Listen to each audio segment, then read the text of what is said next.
Hello दोस्तों, कल के क्लास में पिछले क्लास में जो है टॉप 30 क्वेश्चन देख लिए थे सेल के चैप्टर से। आज टॉप 30 क्वेश्चन से आगे 30 to 60 क्वेश्चन करने जा रहे हैं।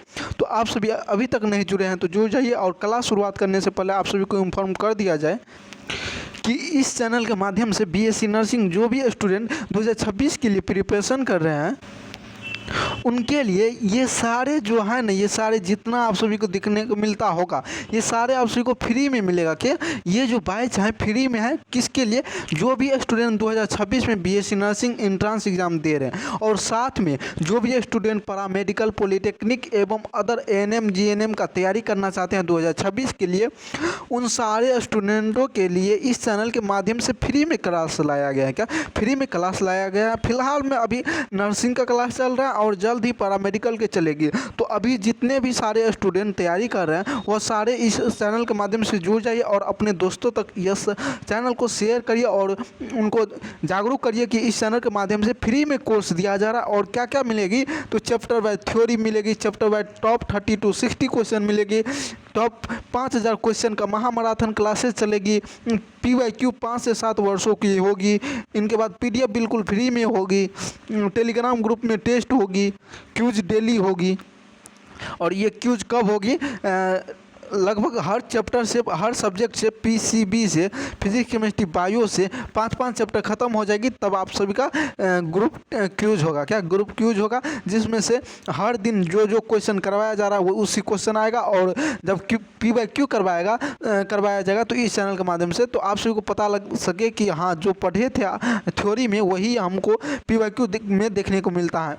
आप सभी को एक बात बता दिया जाए कि जब तक आप सभी को थ्योरी कंप्लीट नहीं होगा ना, थ्योरी का कॉन्सेप्ट क्लियर नहीं होगा, तब तक आप सभी को कोई भी चीज़ समझने में प्रॉब्लम हो सकती है। इसलिए इस चैनल के माध्यम से 3 तरीका अपनाया गया है। सबसे पहली बात थ्योरी दिया जाएगा, दूसरी बात जितना थ्योरी पढ़े उनका टॉप 30 to 60 क्वेश्चन करेंगे और टॉप 30 to 60 क्वेश्चन करने के बाद इन सभी को याद रखने के लिए टेस्ट होगी, ग्रुप क्यूज होगी। और इन सभी के बाद जो है ना आप सभी को 5 से 7 वर्षों की जो PYQ है वो लाया जाएगा। ये होने के बाद टॉप 5000 क्वेश्चन महामैराथन होने के बाद PYQ लाया जाएगा। तो आप सभी जितना पढ़े रहेंगे, जितना इस चैनल के माध्यम से मिला रहेगा वो सारे देखने को मिलेगा कि हाँ हमने जो जो PYQ में यानी कि पहले जो मैराथन क्लास में पढ़े थे वही PYQ में देखने को मिलता है। तो इस चैनल के माध्यम से इतना सपोर्ट 2026 के लिए मिल रहा है तो आप सभी कोशिश करिए जुड़ने का। और चलिए आज की क्लास को शुरुआत करते हैं। चैप्टर 3 जिसका नाम है सेल स्ट्रक्चर एंड फंक्शन, जिसमें टॉप 30 क्वेश्चन कर लिए थे। आज टॉप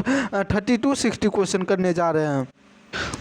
हेलो दोस्तों, तो पिछले क्लास में यहाँ तक क्वेश्चन कर लिए थे। क्या टॉप 30 क्वेश्चन में 1 to 30 तक कर लिए थे, जिसमें 30 नंबर क्वेश्चन का राइट आंसर बोले थे। आप सभी को कमेंट बॉक्स में जवाब देना है। तो इस क्वेश्चन का राइट आंसर क्या हो जाएगा? कहता है कौन सा कोशिका कांग जो होती है केवल पादप कोशिका में पाया जाता है? तो माइटोकॉन्ड्रिया, क्लोरोप्लास्ट एवं राइबोसोम एवं लाइसोसोम। तो इसमें 4 ऑप्शन है, राइट आंसर कौन सा होगा आप सभी को जवाब देना है। क्या राइट आंसर कौन सा होगा? तो आप सभी को पता है क्या? क्लोरोप्लास्ट। क्या क्लोरोप्लास्ट? ऑप्शन नंबर बी इस क्वेश्चन का क्या हो जाएगा? सही हो जाएगा। इस तरह से देखा जाए टॉप 31 नंबर क्वेश्चन का राइट आंसर क्या होगा? पौधा में जो होता है ना, पौधों में कोशिका भित्ति, पौधों में कोशिका भित्ति किसकी बनी होती है? काइटिन की एवं पेप्टिडोग्लाइकेन की एवं ऑप्शन सी कहता है सेलुलोज की, ऑप्शन डी कहता है लिपिड की। 4 ऑप्शन है, राइट आंसर कौन सा होगा आप सभी को जवाब देना है। क्या 4 ऑप्शन है, राइट आंसर कौन सा होगा आप सभी को जवाब देना है। तो इस क्वेश्चन का राइट आंसर कौन सा होगा? तो क्या होगा? सेलुलोज होगा। ऑप्शन नंबर सी इस क्वेश्चन का क्या हो जाएगा? सही हो जाएगा। जो किसकी बनी होती है? कोशिका भित्ति की होती है। किसमें? पौधों में।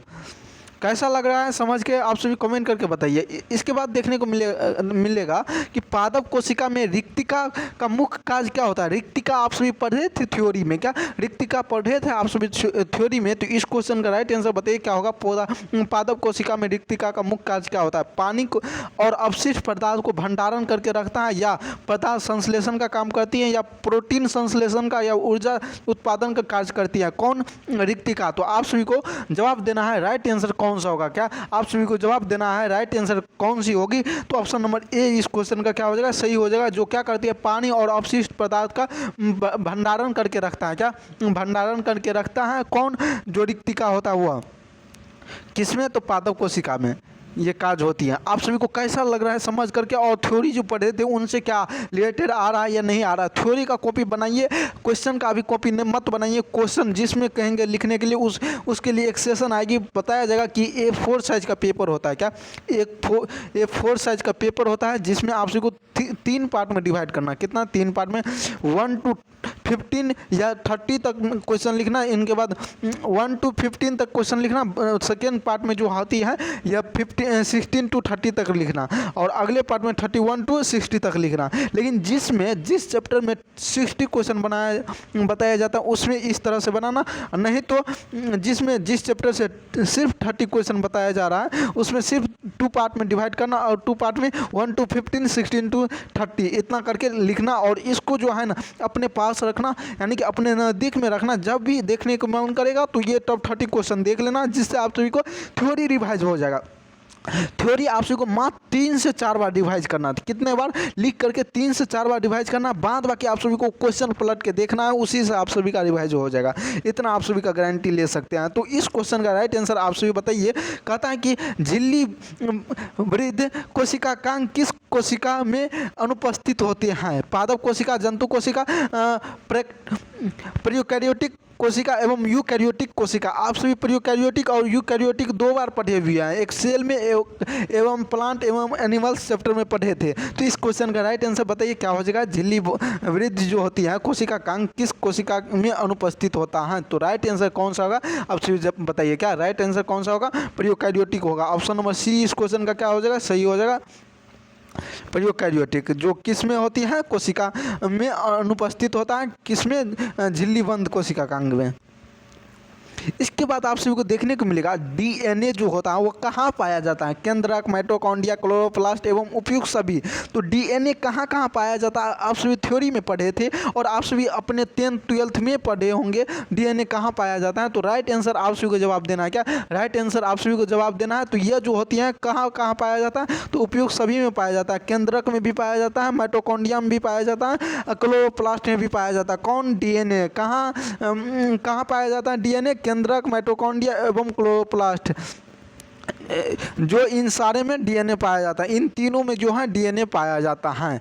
क्या इन तीनों में डीएनए पाया जाता है?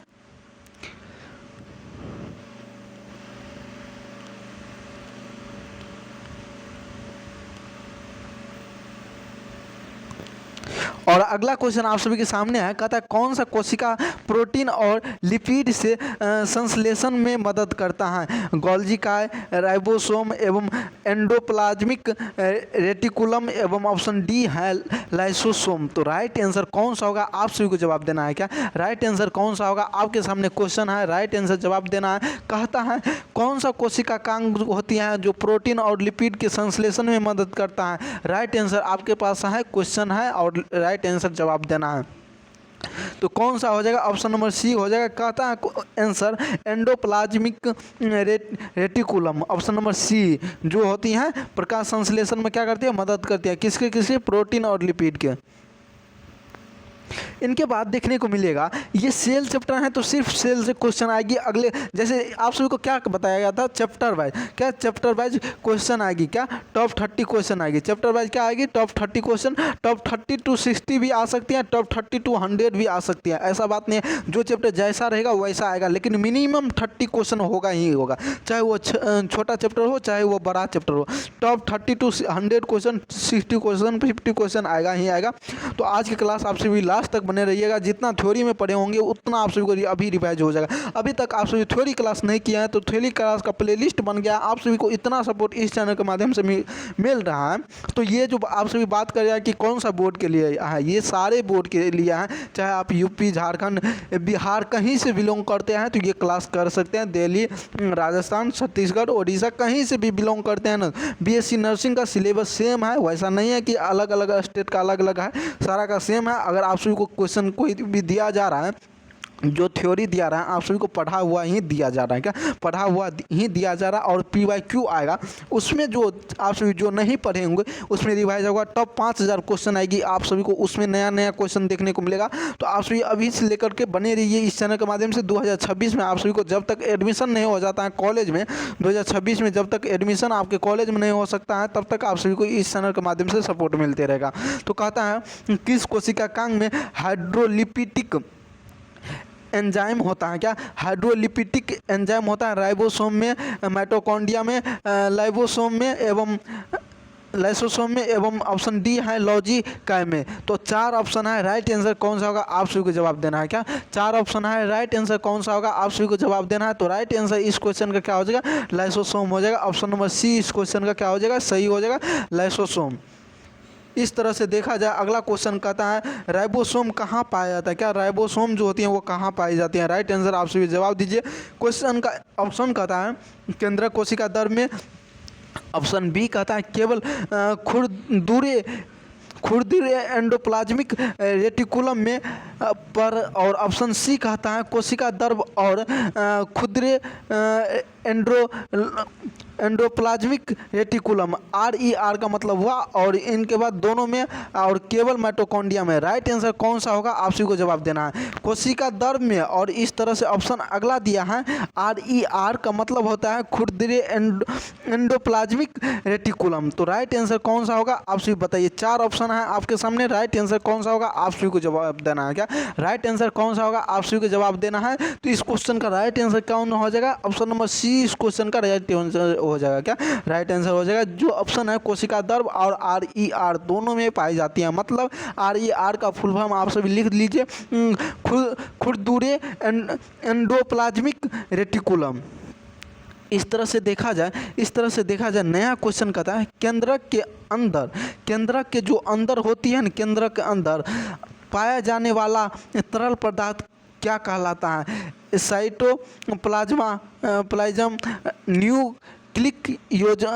न्यूक्लियोप्लाज्मा एवं ऑप्शन सी होते हैं प्रोटोप्लाज्म, ऑप्शन डी होती है मैट्रिक्स।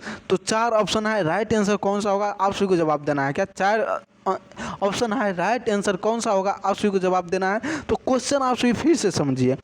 कहते हैं केंद्रक के अंदर, क्या केंद्रक के अंदर पाए जाने वाले तरल पदार्थ, मतलब कि जो दबा जाए, तरल मतलब जो लिक्विड फॉर्म में हो, वह कहाँ पाया जाता है?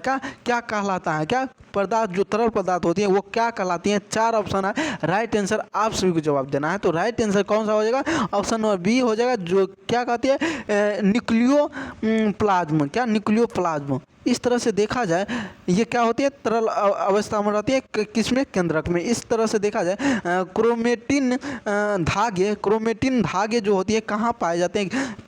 कोशिका द्रव्य में, माइटोकॉन्ड्रिया में, केंद्रक में और रेटिकुलम में। 4 ऑप्शन है, 4 का राइट आंसर कौन सा होगा आप सभी को जवाब देना है। क्या 4 ऑप्शन है, राइट आंसर कौन सा होगा आप सभी को जवाब देना है। ये क्रोमेटिन धागे जो होती है ना, धागे ये जो होती है केवल कहाँ पाए जाते हैं? केंद्रक में पाए जाते हैं। कहाँ पाए जाते हैं? इन 4 ऑप्शन में सिर्फ केंद्रक में पाए जाते हैं। इस तरह से देखा जाए कौन सा कोशिकांग सेल, ये सारे क्वेश्चन आप सभी थ्योरी में पढ़े होंगे। क्या सारे थ्योरी में पढ़े होंगे? जो थ्योरी में पढ़े हैं वही आप सभी को PYQ में लाया गया है। इस टॉप 30 to 60 क्वेश्चन में लाया गया है। ये टॉप 60 क्वेश्चन आप सभी को देखने को मिलेगा आपके एग्जाम में और प्रीवियस ईयर क्वेश्चन में। तो आप सभी इस चैनल से जुड़े रहते हैं तो इस तरह का देखने को मिलेगा। इसके बाद कहता है कौन सा कोशिकांग सेल जो होती हैं, जो सेलिंग सेल और कैल्शियम आयन भंडार में महत्वपूर्ण भूमिका निभाता है। मतलब कि सिंगलिंग सेल और कैल्शियम आयन का भंडार में महत्वपूर्ण भूमिका निभाता है। कौन सा वो कोशिका सेल है? क्या कोशिका सेल है? तो ऑप्शन है राइबोसोम, एंडोप्लाज्मिक रेटिकुलम, लाइसोसोम एवं ऑप्शन डी है माइटोकॉन्ड्रिया। 4 ऑप्शन है, राइट आंसर कौन सा होगा जवाब दीजिए। क्या राइट आंसर कौन सा होगा जवाब दीजिए। तो इस क्वेश्चन का राइट आंसर क्या हो जाएगा? Endoplasmic reticulum. क्या एंडोप्लाज्मिक रेटिकुलम।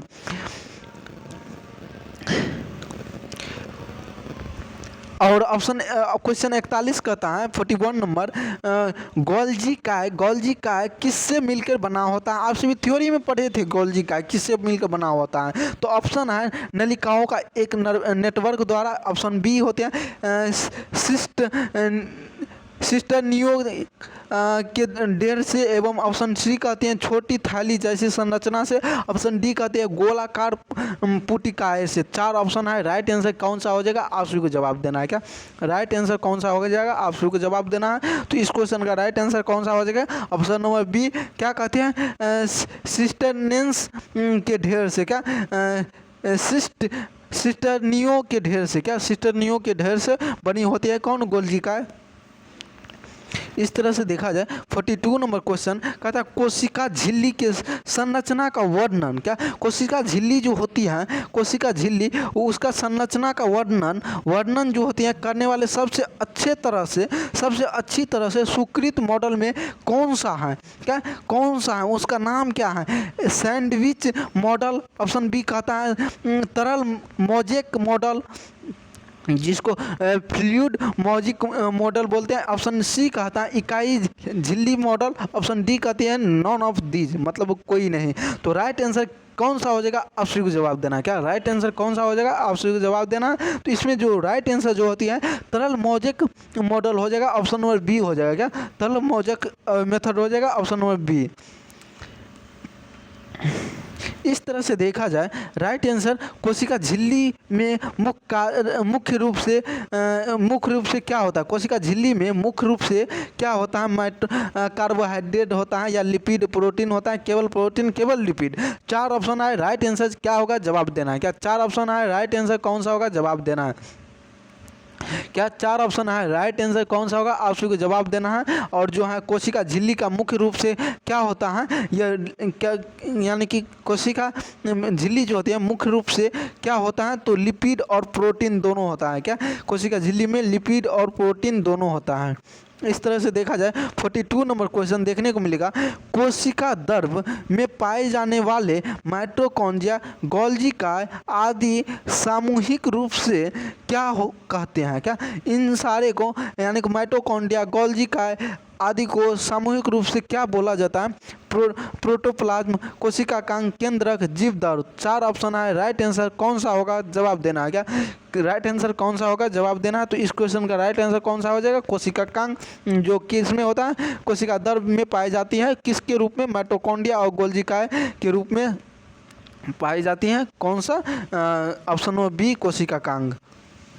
इस तरह से देखा जाए 42 नंबर क्वेश्चन आप सभी को देखने को मिलता होगा। क्या 45 नंबर क्वेश्चन देखने को मिलता होगा, एक कोशिका में परिवहन जो होती है, परिवहन चैनल, ट्रांसपोर्ट चैनल्स के रूप में कौन कार्य करता है। क्या कौन कार्य करता है, ऑप्शन है mitochondria, endoplasmic reticulum, option C कहते हैं लाइसोसोम, ऑप्शन डी कहते हैं राइबोसोम। 4 ऑप्शन है, राइट आंसर आप सभी को जवाब देना है। क्या 4 ऑप्शन है, राइट आंसर आप सभी को जवाब देना है। तो इस क्वेश्चन का राइट आंसर कौन सा हो जाएगा, ऑप्शन नंबर बी जो एंडोप्लाज्मिक रेटिकुलम जो होती है क्या करती है, परिवहन करती हैं। क्या परिवहन करती हैं, किस में करती हैं, कोशिका में करती हैं।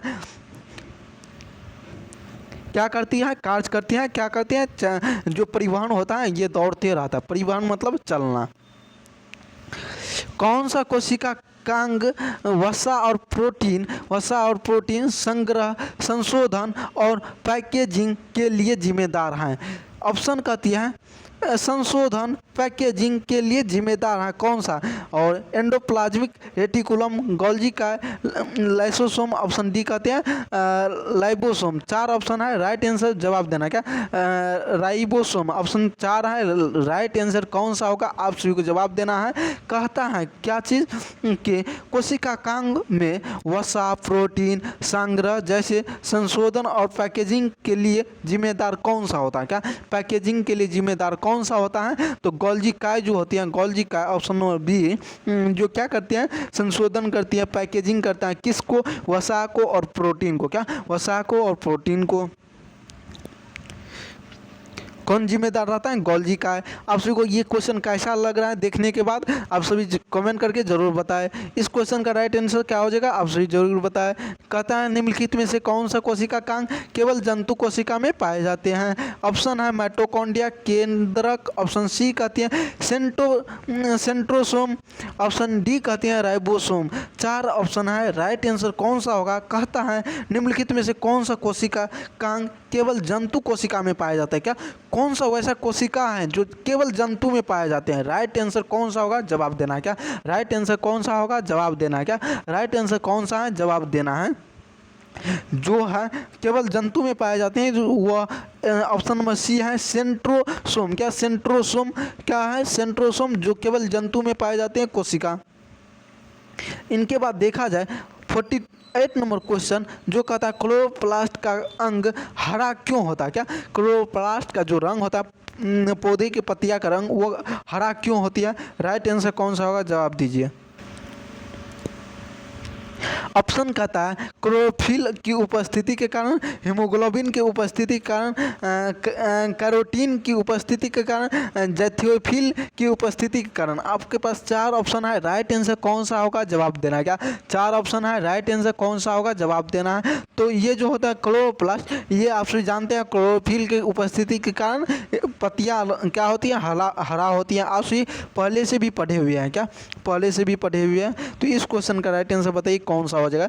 कौन सा अंग जो होती है कोशिका के आंतरिक कंकाल के रूप में कार्य करते हैं? गोल्जी का है, एंडोप्लाज्मिक रेटिकुलम, ऑप्शन सी कहते हैं लाइसोसोम, ऑप्शन डी कहते हैं माइटोकॉन्ड्रिया। 4 ऑप्शन है, राइट आंसर कौन सा होगा? जवाब दीजिए। क्या 4 ऑप्शन है, राइट आंसर कौन सा होगा? जवाब दीजिए। तो जो होती है कौन सा अंगक जो होती है कोशिका के आंतरिक कंकाल के रूप में कार्य करती हैं? तो एंडोप्लाज्मिक रेटिकुलम जो होती है ये कंकाल के रूप में कार्य करती है। कंकाल आप सभी जानते हैं खोखला जिसको बोलते हैं। इसके बाद देखने को मिलेगा पादप कोशिकाओं में टर्गर दाब जो होती है टर्गर प्रेशर कौन बनाए रखता है? कोशिका में, पादप कोशिका में जो होते हैं टर्गर प्रेशर कौन बना के रखता है?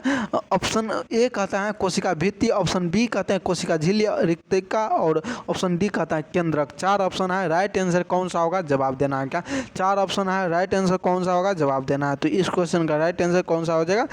रिक्तिका। क्या हो जाएगा? रिक्तिका। ऑप्शन नंबर सी इस क्वेश्चन का राइट आंसर हो जाएगा, जो टंगर प्रेशर का काम कर रहा है। इस तरह से देखा जाए प्रोकैरियोटिक कोशिकाओं का एक उदाहरण क्या है? बैक्टीरिया, अमीबा, पौधा एवं जानवर। प्रोकैरियोटिक, यूकैरियोटिक आप सभी जानते हैं और बेहतरीन तरीका से जानते हैं। इनको 2 बार पढ़े हैं। तो इस क्वेश्चन का राइट आंसर दीजिए क्या हो जाएगा? क्या इस क्वेश्चन का राइट आंसर दीजिए क्या हो जाएगा? प्रोकैरियोटिक कोशिका का उदाहरण क्या है? क्या प्रोकैरियोटिक कोशिका का उदाहरण क्या है? तो बैक्टीरिया है। क्या है? बैक्टीरिया है। तो अगला क्वेश्चन पे चलिए चलते हैं। अगला क्वेश्चन देखने को मिलेगा क्या यूकैरियोटिक कोशिका में कौन सी संरचना अनुपस्थित होती है? केंद्रक, माइटोकॉन्ड्रिया, राइबोसोम एवं प्लाज्मिड। तो राइट आंसर कौन सा होगा? आप सभी को जवाब देना है। क्या राइट आंसर कौन सा होगा? आप सभी को जवाब देना है। तो इस क्वेश्चन का राइट आंसर कौन हो जाएगा? यूकैरियोटिक में अनुपस्थित कौन सा रहता है? कौन सा संरचना? प्लाज्मिड। क्या होते हैं? प्लाज्मिड। ऑप्शन नंबर डी इस क्वेश्चन का राइट आंसर हो जाएगा। क्या डी प्लाज्मिड जो होती है आंतरिक गुणसूत्र डीएनए। क्या डीएनए होती है? क्या होती है? प्लाज्मिड या आंतरिक गुणसूत्र डीएनए होती है जो मुख्य रूप से बैक्टीरिया में पाया जाता है। कहाँ पाया जाता है? मुख्य रूप से बैक्टीरिया में पाया जाता है। कौन?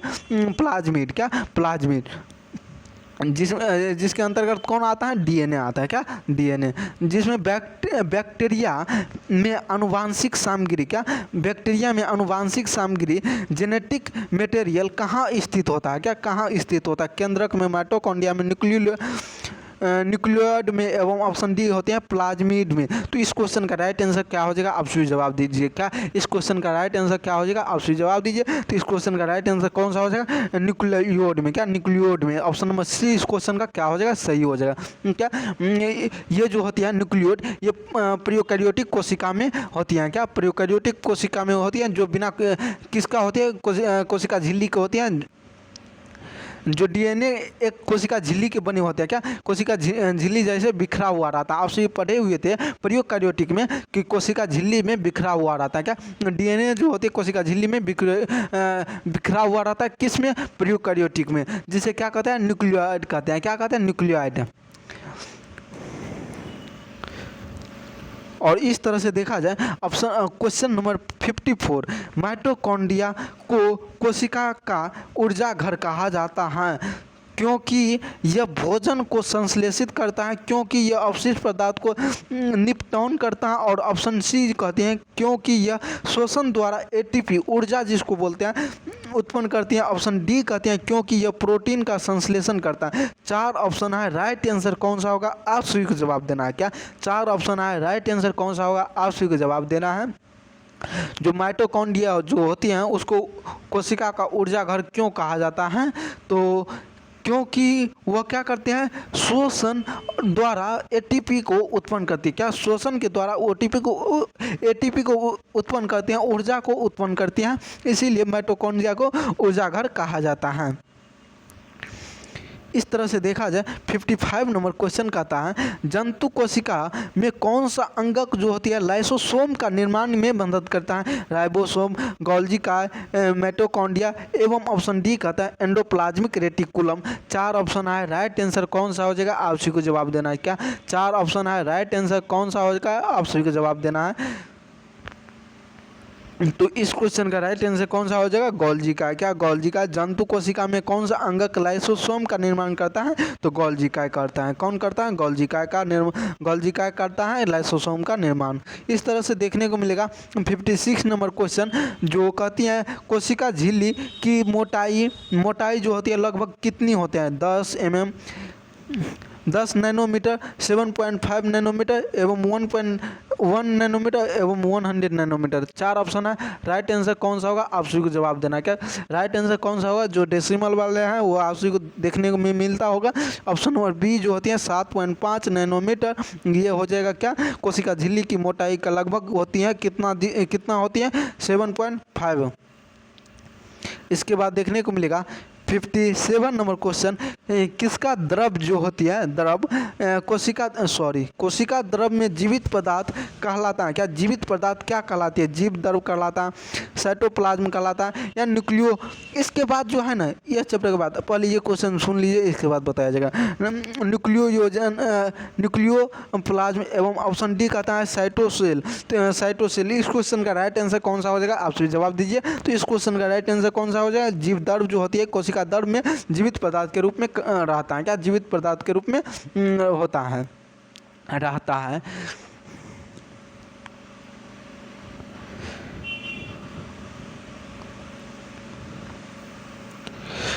इस तरह से देखा जाए और आप सभी को अभी जो बताया जा रहा था क्या चीज़ कि एक सेकेंड, इस चैनल के माध्यम से पूरी सपोर्ट मिलने वाले हैं 2026 के लिए। तो आप सभी इस चैनल से जुड़ जाइए। क्या जुड़ जाइए। तो इस क्वेश्चन का राइट आंसर बताइए कौन सा अंगक राइबोसोम को अपनी सतह पर रखता है? क्या राइबोसोम अपनी सतह पर रखता है? चिकनी एंडोप्लाज्मिक रेटिकुलम, खुरदुरे एंडोप्लाज्मिक रेटिकुलम, खुरदुरे को क्या बोलते हैं? RER, और गोल्गी काय ऑप्शन डी कहते हैं लाइसोसोम। 4 ऑप्शन है, राइट आंसर कौन सा होगा? जवाब दीजिए। क्या 4 ऑप्शन है, राइट आंसर कौन सा होगा? जवाब दीजिए। क्या 4 ऑप्शन है, राइट आंसर कौन सा होगा? आप सभी को जवाब देना है। तो कौन सा जो होती है राइबोसोम अपनी सतह पर रखती हैं? तो ये हो जाती है ऑप्शन नंबर बी जो खुरदुरे एंडोप्लाज्मिक रेटिकुलम होता है। इस तरह से देखने को मिलता होगा 59 नंबर क्वेश्चन। क्या 59 नंबर क्वेश्चन का राइट आंसर आप सभी को जवाब देना है कि पादप कोशिका में कोशिका भित्ति का कार्य क्या होता है? केवल सुरक्षा प्रदान करना, केवल आकार देना, केवल आकार और सुरक्षा, और आकार सुरक्षा के साथ टर्गर दाब बनाए रखना। ऑप्शन डी कहता है भोजन का भंडारण। 4 ऑप्शन है, राइट आंसर कौन सा होगा? आप सभी जवाब दीजिए। ये जो होती है पादप कोशिका जिसमें कोशिका भित्ति का कार्य करती हैं, कोशिका भित्ति जो कार्य करती हैं वो कितने तरीका से कार्य करती हैं? आकार देने का काम भी, सुरक्षा देने का काम भी, और टर्गर दाब का कार्य भी करता है। कौन? पादप कोशिका में कोशिका भित्ति काम करता है। इस तरह से देखा जाए आज की क्लास का अंतिम क्वेश्चन, लास्ट क्वेश्चन जो कहती हैं कोशिका की पैकर्स या सिपर्स किसे कहलाता है? माइटोकॉन्ड्रिया, गोल्गी का, राइबोसोम एवं लाइसोसोम। 4 ऑप्शन है, राइट आंसर जवाब देना है। जो पैकर्स और सिपर्स का काम कौन करता है कोशिका में? 4 ऑप्शन है, राइट आंसर आप सभी को जवाब देना और ये कमेंट बॉक्स में जवाब देना। आज की क्लास को यहीं पे समाप्त किया जाता है और आप सभी को बता दिया जाए इस चैनल के माध्यम से पहले जो है बायो का चैप्टर 5 तक पढ़ाया जाएगा। क्या 5 तक पढ़ाया जाएगा? कितना तक पढ़ाया जाएगा? 5 तक पढ़ाया जाएगा, जिसमें 5वां चैप्टर आप सभी को देखने को मिलेगा रिप्रोडक्शन सिस्टम। क्या रिप्रोडक्शन सिस्टम, जो अभी आप सभी पहले से पढ़ते आ चुके हैं, अभी भी पढ़ना है और आगे एग्जाम में भी पढ़ना पड़ेगा। तो आप सभी को इतना सारे जो है ना, जितना दिन आप सभी पढ़े हैं उनके अनुसार बेहतरीन तरीके से आगे नॉलेज दिया जाएगा। जैसे इस आज की सेशन जो है 3rd चैप्टर, आज की क्लास 3rd चैप्टर तक खत्म हो चुकी है। अगला चैप्टर 4th होने वाली है। क्या 4th होने वाली है? 4th चैप्टर में आप सभी धमाका करिएगा। इस चैनल के माध्यम से अपने दोस्तों तक शेयर करिएगा और बताइएगा उनको इस चैनल के माध्यम से फ्री में कोर्स मिल रहा है। क्या BSc नर्सिंग 2026 के लिए जो भी स्टूडेंट प्रिपरेशन कर रहे हैं उनके लिए फ्री में कोर्स लाया गया। जितने भी सारे स्टूडेंट हैं उनके साथ शेयर कर सकते हैं यह चैनल और बेहतरीन तरीक़ा से तैयारी कर सकते हैं। इसमें कोई फी नहीं लगेगा, कोई चीज़ करना है। नोट्स आप सभी को टेलीग्राम ग्रुप में प्रोवाइड हो जाएगा। क्या PDF जो फ्री में मिलेगी वो टेलीग्राम ग्रुप में प्रोवाइड हो जाएगा। हर वह सेमेस्टर यानी कि हर वह लेक्चर ख़त्म होते हैं, यानी कि द एंड होते हैं, जितना क्वेश्चन रहेगा, जितना थ्योरी रहेगा पूरा ख़त्म हो जाएगा तो आप सभी को टेलीग्राम ग्रुप में प्रोवाइड कर दिया जाएगा। टेलीग्राम ग्रुप का लिंक अबाउट सेक्शन में है, व्हाट्सएप ग्रुप का लिंक अबाउट सेक्शन में है। आप सभी जुड़ जाइए। जय हिंद।